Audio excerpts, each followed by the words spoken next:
Hi! Welcome to my channel. In this video, I'm going to show you how I make my garlic buttered tuna. It is very simple and so easy to make. We just need salt and pepper to taste.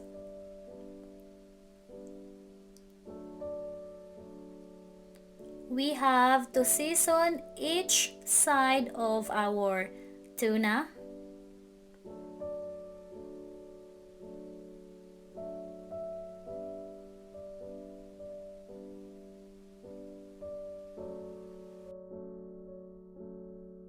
Now we need 2 tablespoons of olive oil.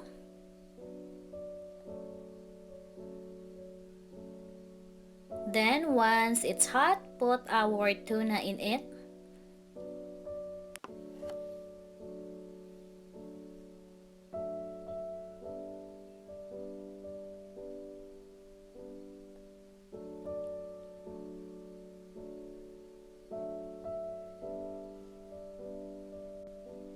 Now also add 1/2 stick of butter.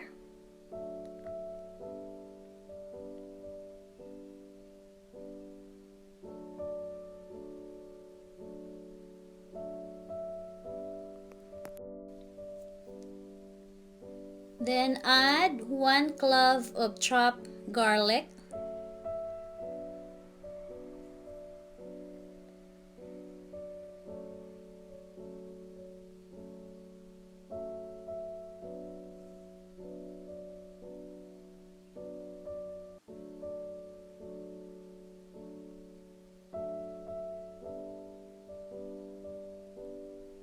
And that's all the ingredients that we need.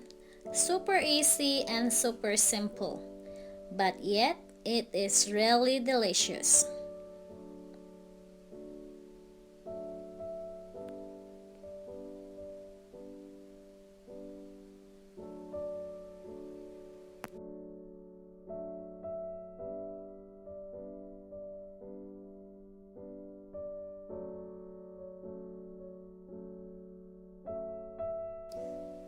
And just add a slice of lemon in the top and sprinkle fresh parsley in it just to add more flavor.